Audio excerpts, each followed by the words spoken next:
Peter, about your insight as a businessman as well, because a lot of this is about how do we make the money flow, but how do we overcome the barriers to investment, right? And we've got to turn something that may be high risk and margin profitable to something that can actually hit the ground and run and get funded. Do you have experiences in Thailand, or do you see ways forward on that?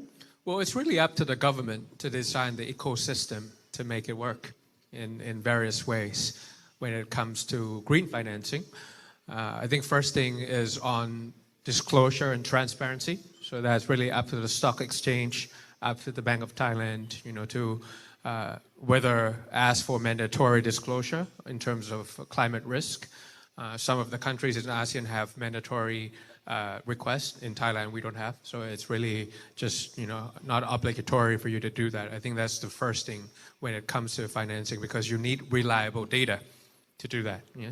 The second thing is on, the subsidies or the incentive for investment, of course, in terms of tax schemes and things like that, to make sure that we reach that target together within Thailand and ASEAN.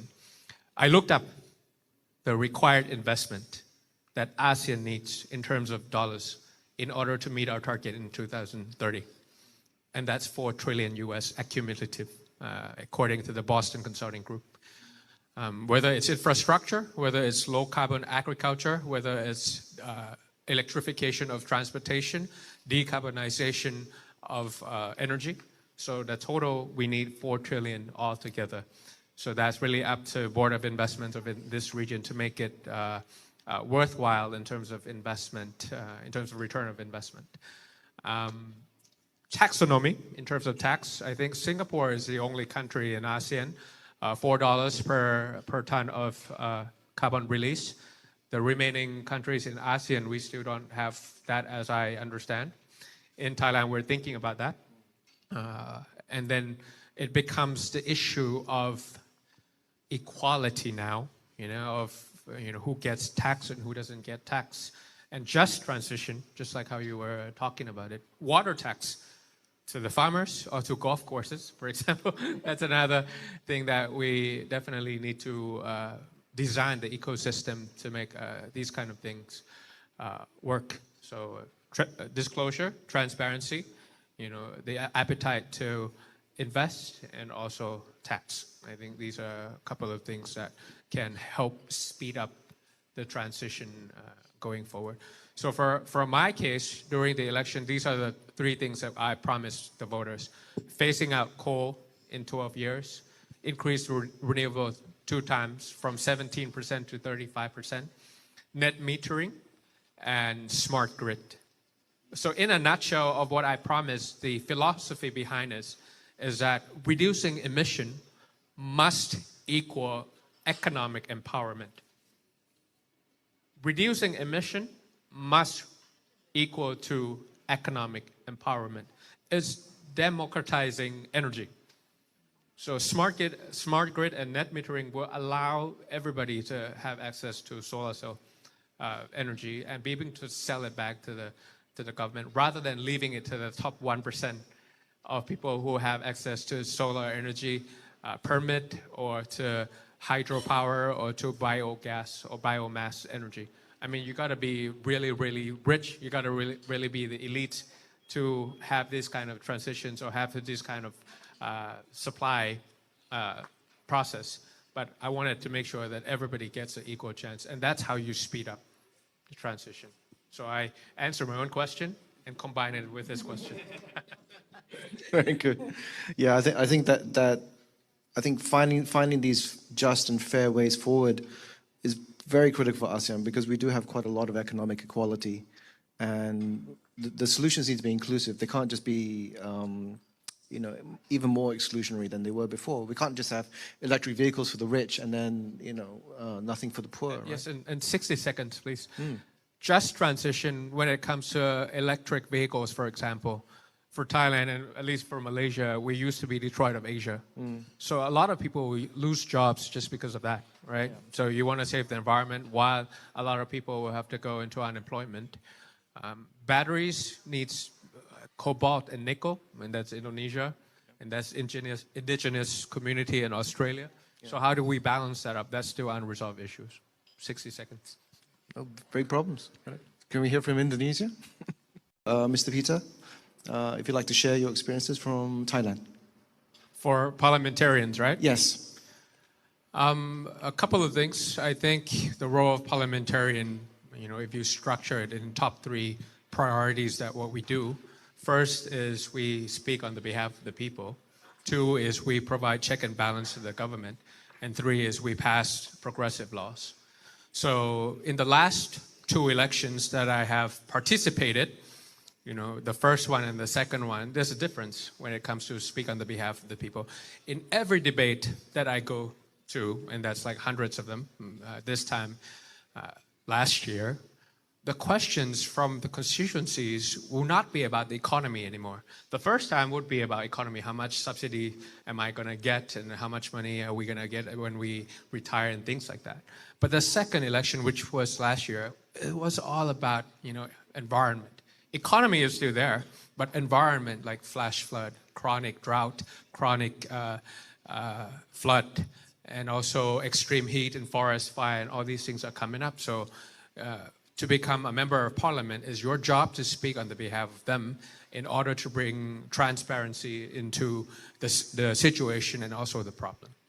Second thing, going through the structure of how I would respond this on the progressive laws. So what we had done is to pass or to submit the draft of the Climate Change Act into Thai Parliament, Clean Air Act into the Parliament, sustainable mining, that's another thing that Thailand lacks. So these top 3 laws will allow the government, whoever governs, that legal basis or power structure to solve the problems. The problem in majority of the countries is that, there's a lot of talking about it, but there's no legal basis for you to stop the source of climate change. So those are the things that are quite important. And the last thing is to provide the check and balance of the government. To follow on your question, in Thailand, there's 0.27% budget allocated to the word climate change. I mean, we look through data analysis and we search the word climate change into the budget. Out of the entire budget, there was only 0.27%, because the question was whether we have that green budget tagging like Indonesia or not. We don't. So we did it ourselves. We digitize it. You use machine learning to find out when it comes to green economy, whether the government walks the talk or not. And the number came out as 0.27%. And we're not going to be able to, achieve the goal of net zero by the year 2065, which is, by the way, 15 years behind Malaysia, which is, by the way, 5 years behind Indonesia.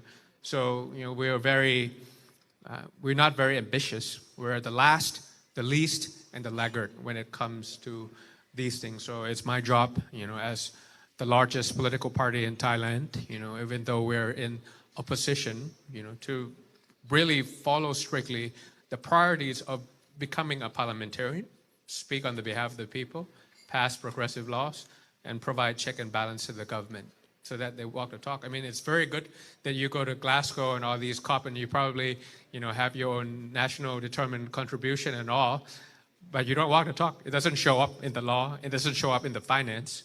So how are you going to implement it if you don't have the legal basis nor the money to do it? So that's really something that we need to do. That's more of a serious note. I'm going to finish up with a sugar-coated answer. To set a good example. To set a good example of what an MP should do when it comes to climate change. You have to excuse the innocence of my 8-year-old daughter when she came into the room. She asked me, why so many plastic bottles in the room when it comes to climate change conference? And then the second question that she asked me was that, Daddy, where's the refueling bottle for the water? Because at her school, nobody brings plastic bottles anymore. We have this, they have this, they go to the refueling tank and they fill it.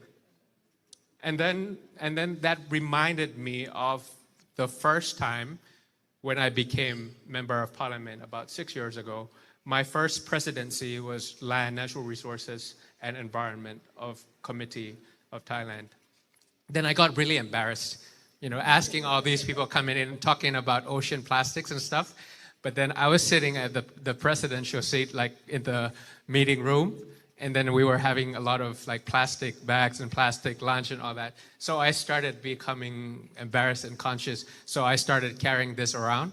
And then I asked the staffer to fill me the water because I talked too much and I needed water. So I took this out and I gave it to the staffer. Can you please fill me the water? You know what they did? They went to that plastic bottle and filled that to me and give it to me. So so that's when I started speaking up in the parliament that, in order for you to incentivize and make it easy for people and set a good example for the private sector or for your constituencies, that you really walk the talk is to set a good example. I think that would be a sugar-coated kind of answer rather than a serious note. So next step, green procurement by government then. Okay, thank you, Mr. Peter. Sorry, I neglected to give you an introduction, but I think everybody kind of knows who you are. That's fine. Not a problem. Just in case. We save the energy. Yes, Move Forward Party and growing force in Thai